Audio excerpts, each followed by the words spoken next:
एक बार फिर से आप सभी का स्वागत है। हम अध्ययन कर रहे हैं भजन संहिता की पुस्तक का और अब समय है कि हम उसके 145वें अध्याय से आगे का अध्ययन करें। मेरे प्यारे भाई बहनों, जैसा मैंने आपको बताया 145वें अध्याय से लेकर के भजन संहिता के आखिरी अध्याय 150वें अध्याय तक ये 6 जो भजन हैं ये प्रेजेंट वर्शिप के जो सैम की कैटेगरी है उसमें आते हैं, यानी कि स्तुति के जो गीत हैं उसकी कैटेगरी में आते हैं। और ये 6 भजन, आखिरी के 6 भजन यहाँ पर परमेश्वर को स्तुति देने के भजन हैं। मेरे प्यारे भाई बहनों, इन 6 अलग अलग भजनों में अलग अलग कॉज के लिए, अलग अलग कारणों के लिए परमेश्वर को स्तुति दी गई है, परमेश्वर की प्रशंसा की गई है, उसे उसकी महिमा की गई है। सबसे पहले हम 145वें अध्याय को देखते हैं जो कि दाऊद के द्वारा लिखा गया है। मेरे प्यारे भाई बहनों, 145वां अध्याय दाऊद के द्वारा लिखा गया है, लेकिन 146वें अध्याय से लेकर के 150वें अध्याय तक हम देखते हैं कि किसी भी लेखक का नाम नहीं लिखा गया है। लेकिन बहुत सारे स्कॉलर्स का यह मानना है कि आखिरी के 6 जो अध्याय हैं या 6 भजन हैं ये राजा दाऊद ने ही स्तुति के रूप में लिखे हैं। लेकिन जब हम इनका यहाँ नाम नहीं जानते हैं, यहाँ नाम नहीं पाते हैं, तो हम इसे पूरे प्रूफ के तरीके से नहीं कह सकते, लेकिन हम मान सकते हैं कि ये राजा दाऊद के द्वारा ही स्तुति के गीत लिखे गए हैं। तो 145वां अध्याय राजा दाऊद के द्वारा लिखा गया है जो कि स्तुति का गीत है। और ये स्तुति का जो गीत है ये इसका जो मूल जो पर्पस है, जो जिसके लिए परमेश्वर की महिमा और उसकी प्रशंसा की जा रही है, वो ये जो मूल है वो ये है, जैसे हम 19वें वचन में पढ़ते हैं इस अध्याय के, वे अपने डरवैयों की इच्छा पूरी करता है और उनकी दुहाई सुनकर उनका उद्धार करता है। यानी परमेश्वर के द्वारा अपने लोगों की इच्छा को पूरा करने के लिए उसकी स्तुति की जा रही है, उसकी आराधना और उसकी प्रशंसा की जा रही है।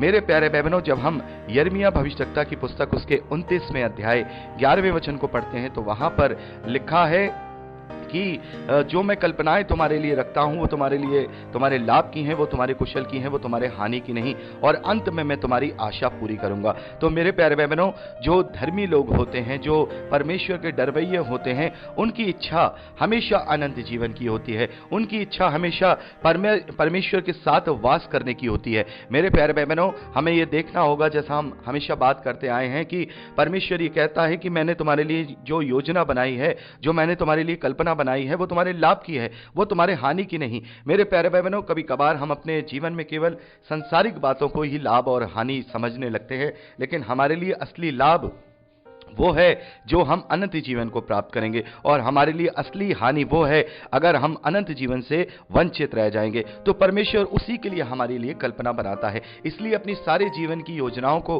अपने सारे जीवन की बातों को परमेश्वर को समर्पित कर देनी चाहिए, क्योंकि वो हमारे लिए सही रीति से सही जो है योजना बनाएगा जो हमारे अनंत जीवन के लिए जरूरी होगी। और एक और वादा यहां प्रभु करते हैं कि अंत में मैं तेरी आशा पूरी करूंगा। तो मेरे प्यारे भाई बहनों, परमेश्वर धर्मी लोगों की आशा पूरी करेगा, लेकिन यह उस पर डिपेंड करता है कि उसकी आशा क्या है। क्या उसकी धरती के शत्रुओं पर विजय की आशा है? क्या उसके धरती पर अपने जीवन को आनंदमय बनाने की आशा है? क्या इस धरती के जो भोग विलास हैं उनको प्राप्त करने की आशा है? निसंदेह परमेश्वर वो आशाएं भी पूरी कर देगा। लेकिन यदि हमारी अनंत जीवन की आशा नहीं, तो फिर परमेश्वर, जैसा कि मैं हमेशा कहता हूं, परमेश्वर यही कहेगा कि तेरी आशा अनंत जीवन की नहीं थी, इसीलिए मैं तेरी ये आशा पूरी नहीं कर सकता हूं। तेरी आशा धरती के जीवन के लिए थी, तो मैं तेरी धरती की आशाओं को पूरी कर चुका हूं। अब अनंत जीवन के लिए मुझसे कोई भी आस नहीं लगा। तो यहां पर परमेश्वर के द्वारा हमारी उस अनंत जीवन की इच्छा को पूरा करने के लिए हमें वो अद्भुत स्थान देने के लिए हम उसकी स्तुति कर सकते हैं, उसके इस स्तुति को, गीत को गा सकते हैं। तो यहां पर धर्मी लोगों के जो इच्छाएं हैं उन्हें परमेश्वर पूरी करता है, उसको यहां पर बेस बनाकर, आधार बनाकर परमेश्वर की यहां पर स्तुति और प्रशंसा की जा रही है और उसके कामों की प्रशंसा की जा रही है। तो आप इसे अपने आप से पहले वचन से लेकर के 21वें वचन तक पढ़ लीजिएगा। यहां पर हम इसे डिस्क्राइब नहीं कर रहे हैं, क्योंकि इसको आप पढ़ करके ही परमेश्वर की स्तुति और प्रशंसा को समझ सकते हैं। आगे बढ़ते हैं 146वें अध्याय की ओर। 146वां अध्याय मेरे प्यारे भाई बहनों, परमेश्वर जो उद्धार करता है, परमेश्वर जो हमारा उद्धार करता है उसके लिए स्तुति की गई है। 3 वचन से लेकर के 5वें वचन तक लिखा है, तुम प्रधानों पर भरोसा ना रखना, न किसी आदमी पर, क्योंकि उसमें उद्धार करने की शक्ति नहीं। उसका भी प्राण निकलेगा, वह भी मिट्टी में मिल जाएगा। उसी दिन उसकी सब कल्पनाएं नष्ट हो जाएंगी। क्या ही धन्य है वे जिसका सहायक याकूब का परमेश्वर है और जिसका भरोसा अपने परमेश्वर यहोवा पर है। मेरे प्यारे भाई बहनों, हमारा उद्धार केवल परमेश्वर कर सकता है और उसने उद्धारकर्ता के रूप में अपने वचन को देहधारी करके प्रभु यीशु मसीह के रूप में हमें दे दिया है। और हम प्रेरितों के कार्य में पढ़ते हैं 12वें अध्याय में कि कोई दूसरा नाम नहीं दिया गया। हम देखते हैं प्रकाशित वाक्य में कोई नाम नहीं, कोई ऐसा नहीं, ना इस पृथ्वी पर, ना पृथ्वी के नीचे, ना स्वर्ग में, जो उन मोहरों को खोलने के योग्य हो। तो केवल प्रभु यीशु मसीह जिसने अपने आप को वध करा के, अपने आप को बलिदान करा के उसको प्राप्त किया है, उस अधिकार को प्राप्त किया है कि वो अब मेरा और आपका उद्धार करा सकते हैं। मेरे प्यारे भाई बहनों, आज भी मसीह विश्वासियों में ऐसे डिनोमिनेशंस हैं जो मनुष्यों पर भरोसा कर रहे हैं और उनको ये समझ रहे हैं कि उनमें उद्धार की शक्ति है। जब पुराने नियम में दाऊद इस बात को जानता है, तो आज हम मसीह विश्वासी जो इस भेद को हमें दे दिया गया है कि हम उन्हें नहीं समझते। रोमन कैथोलिक चर्चेज में आज भी हम देखते हैं कि वो मनुष्यों की ओर ही ताक रहे हैं, जबकि वो उस सर्व सामर्थ्य का नाम जानते हैं। उस सर्व सामर्थ्य का नाम जानते हैं क्योंकि किसी आदमी पर भरोसा ना रखो, किसी मनुष्य पर भरोसा ना रखो, क्योंकि उसमें उद्धार देने की शक्ति नहीं है। उसका भी प्राण निकलेगा, वह भी मिट्टी में मिल जाएगा। तो हम कैसे किसी संत से, या कैसे हम प्रेरितों से, कैसे हम किसी मनुष्य से, कैसे धन्य मरियम से हम ये प्रार्थनाएं कर सकते हैं। मेरे प्यारे भाई बहनों, वो भी इस धरती पर अपने इस मृत्यु वाले जीवन को जीकर अपने जीवन को समाप्त कर चुके हैं। अब उनका पुनरुत्थान भी प्रभु यीशु मसीह के द्वारा ही होगा। तो हमारा उद्धार केवल परमेश्वर की ओर से ही है। तो यहां पर इसीलिए यहां पर परमेश्वर को स्तुति दी जा रही है और यह बताया भी जा रहा है कि किसी मनुष्य पर भरोसा मत रखना, केवल परमेश्वर ही है। वो ही परमेश्वर है जो हमें उद्धार दे सकता है। और क्या ही धन्य है, देखिए यहां पर दाऊद कहते हैं कि क्या ही धन्य है जिसका सहायक याकूब का परमेश्वर है। तो मेरे प्यारे भाई बहनों, हमारा सहायक तो परमेश्वर है। पवित्र आत्मा के रूप में वो हमारे लिए सहायता करने के लिए अवेलेबल है। प्रभु यीशु मसीह ने कहा कि मैं तुम्हें अनाथ नहीं छोड़ूंगा, मैं तुम्हें ऐसा सहायक दूंगा जो तुम्हें सहायता करेगा, अपने आप को मेरे ग्रहण योग्य बनाने में तुम्हारी मदद और अगुवाई करेगा। तो मेरे प्यारे भाई बहनों, हमें परमेश्वर की स्तुति करनी है, उसका धन्यवाद देना है इस बात के लिए कि उसने हमें अपने इकलौते पुत्र को उद्धारकर्ता के रूप में हमें दे दिया है कि जो कोई इस पर विश्वास करेगा वो नाश नहीं होगा परंतु अनंत जीवन यानी उद्धार को पाएगा। और उसने हमें अनाथ नहीं छोड़ा, बल्कि उसने हमें पवित्र आत्मा भी बयाने में दे दिया है। तो मेरे प्यारे भाई बहनों, इस प्रकार से जो मूल बात थी इस अध्याय की वो मैंने आपको समझा दी है। बाकी आप पहले वचन से लेकर 10वें वचन तक इसको अपने आप से पढ़ लीजिएगा। यहां पर परमेश्वर जो उद्धार करता परमेश्वर है उसकी स्तुति की गई है। अब बढ़ते हैं 147वें अध्याय की ओर। 147वां अध्याय मेरे प्यारे भाई बहनों, यहां पर भी परमेश्वर की स्तुति की गई है। यहां पर परमेश्वर के उस अद्भुत निजाम को क्लेम करते हुए उसकी स्तुति की गई है कि वो कैसे इस पूरी सृष्टि को अपने ज्ञान से, अपनी बुद्धि के साथ चलाता है। मेरे प्यारे भाई बहनों, यहां पर हम पढ़ते हैं 8वें वचन से, आप जब पढ़ेंगे तो आपने पढ़ा ही होगा, वह आकाश को मेघों से छा देता है, यानी कि वो बादल लेके आता है, पृथ्वी पर वो बारिश की तैयारी करता है, पहाड़ों पर घास उगाता है, वह पशुओं को और कौवों को, बच्चों को जो पुकारते हैं उन्हें आहार देता है।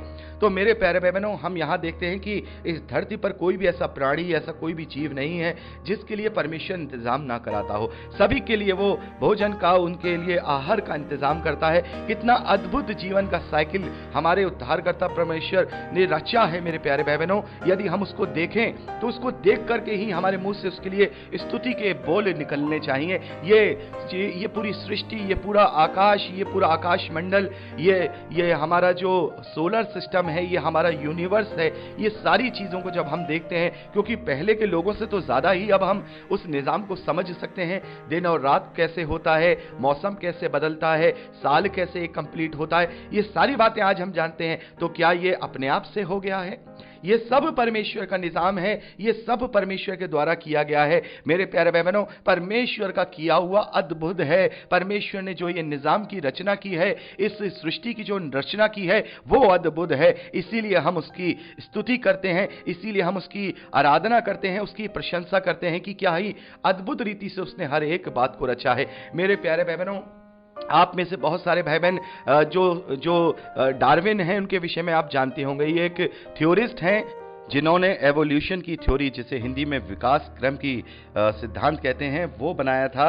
और उनका ये कहना है कि पहले मनुष्य जो है बंदर था, फिर वो धीरे धीरे विकसित हुआ और सभी प्राणियों के लिए उन्होंने यही एवोल्यूशन की थ्योरी बनाई है, यही विकास क्रम की थ्योरी बनाई है। लेकिन मेरे प्यारे भाई बहनों, उस डार्विन का जब उसने ये थ्योरी बनाई है और जो ये सिद्धांत बनाया है, थीसिस बनाई है, उस डार्विन का अंत में ये कहना है, जब ये अपनी थीसिस पूरी करता है, वो अंत में एक बात को कहता है, ये बात सही है जो मैंने ये गणना की है, लेकिन फिर भी जब कभी मैं मोर को देखता हूं और मोर के उस पैटर्न को देखता हूं, जब वो नाचता है और उसके पंखों के जो पैटर्न है, उस पैटर्न को देखता हूं, इतने खूबसूरत पैटर्न को देखता हूं, इतने बारीक पैटर्न को देखता हूं, तब मेरे सर में दर्द होना शुरू हो जाता है कि आखिर ये सब कुछ अपने आप से कैसे हो सकता है। तो मेरे प्यारे भाई बहनों, एवोल्यूशन की थ्योरी देने वाले उस डार्विन ने भी इस बात को कहा है कि उसके निजाम की कल्पना करना अद्भुत है, वो हमारे विचार से बढ़कर है। मेरे प्यारे भाई बहनों, जो परमेश्वर हर एक मनुष्य की हथेली में जो उसने रेखाएं दी हैं, जो फिंगर्स में जो फिंगरप्रिंट्स हैं, वो हर अलग अलग मनुष्यों के हैं। अरबों खरबों में से किसी एक मनुष्य का अगर फिंगरप्रिंट्स आपस में मैच कर जाए तो बहुत बड़ी बात है। मेरे प्यारे भाई बहनों, यही नहीं, हम जिराफ को देखें, जिराफ की जो धारियां होती हैं वो एक जिराफ से दूसरे जिराफ से डिफरेंट होती हैं। यानी कि उसका जो पैटर्न होता है वो अपने आप में अलग होता है। आप इस पैटर्न को अच्छे से समझ सकते हैं। आजकल आप लोग तो जो ऑनलाइन पेमेंट्स वगैरह आप कर रहे हैं, पेटीएम है, और जो उसमें जो दिया जाता है, अलग अलग जो डॉट्स बनाए जाते हैं जिससे देख करके पेमेंट किया जाता है, वो अलग होते हैं, हर एक अकाउंट का वो अलग होता है। लेकिन उससे भी बढ़कर परमेश्वर ने करोड़ों अरबों मनुष्यों को बनाया है, करोड़ों अरबों जातियों को बनाया है, प्रजातियों को बनाया है। उनके अंदर जो उनके पैटर्न्स और जो चीजें हैं वो अलग हैं। तो ये अद्भुत बात कैसे अपने आप से हो सकती है, ये सोचकर डार्विन को सर में दर्द हो जाता था, उसे चक्कर आ जाया करते थे। लेकिन आज हम बुद्धिमान, अब अपने आप को जो बुद्धिमान कहने वाले लोग हैं, एथियस्ट कहने वाले लोग हैं, नास्तिक कहने वाले लोग हैं, जिन्हें परमेश्वर पर भरोसा नहीं, वो कैसे अपने इन बातों को नजरअंदाज कर देते हैं, कैसे वो निग्लेक्ट करते हैं। लेकिन धर्मी जन परमेश्वर के डरवैये, परमेश्वर की इस निजाम को, परमेश्वर की इस अद्भुत बातों को देख करके वो उससे वो डरते हैं, उससे भय मानते हैं, उससे प्रेम रखते हैं और उसकी स्तुति करते हैं और उसके रास्ते पर चलने की, उसके ग्रहणी योग्य बनने की कोशिश करते हैं।